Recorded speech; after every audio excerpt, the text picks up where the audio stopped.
2 Kings chapter 11.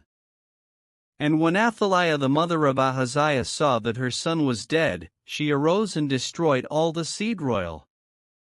But Jehosheba, the daughter of King Joram, sister of Ahaziah, took Joash the son of Ahaziah, and stole him from among the king's sons which were slain, and they hid him, even him and his nurse, in the bedchamber from Athaliah, so that he was not slain.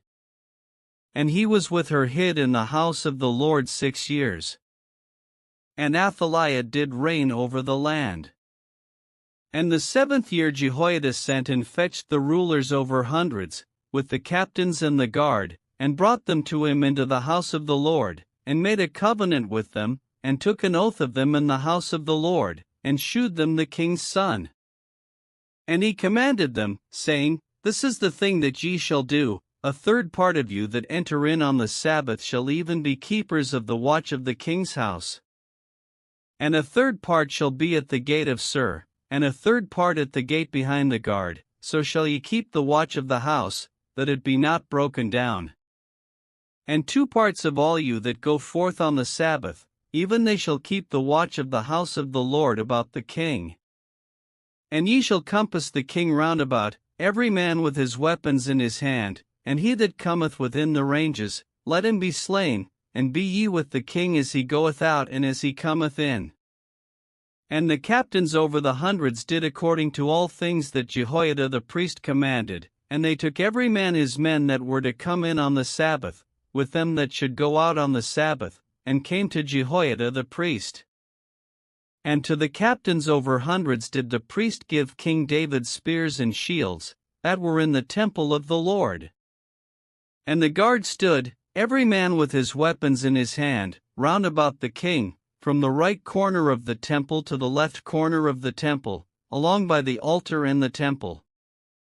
And he brought forth the king's son, and put the crown upon him, and gave him the testimony, and they made him king, and anointed him, and they clapped their hands, and said, God save the king. And when Athaliah heard the noise of the guard and of the people, she came to the people into the temple of the Lord. And when she looked, behold, the king stood by a pillar, as the manner was, and the princes and the trumpeters by the king, and all the people of the land rejoiced, and blew with trumpets, and Athaliah rent her clothes, and cried, Treason, treason.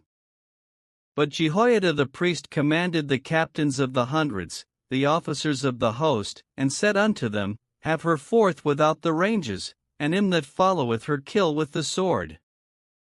For the priest had said, Let her not be slain in the house of the Lord. And they laid hands on her, and she went by the way by the which the horses came into the king's house, and there was she slain. And Jehoiada made a covenant between the Lord and the king and the people, that they should be the Lord's people, between the king also and the people. And all the people of the land went into the house of Baal, and brake it down, his altars and his images brake they in pieces thoroughly, and slew Mattan the priest of Baal before the altars. And the priest appointed officers over the house of the Lord. And he took the rulers over hundreds, and the captains, and the guard, and all the people of the land, and they brought down the king from the house of the Lord, and came by the way of the gate of the guard to the king's house. And he sat on the throne of the kings. And all the people of the land rejoiced, and the city was in quiet, and they slew Athaliah with the sword beside the king's house. 7 years old was Jehoash when he began to reign.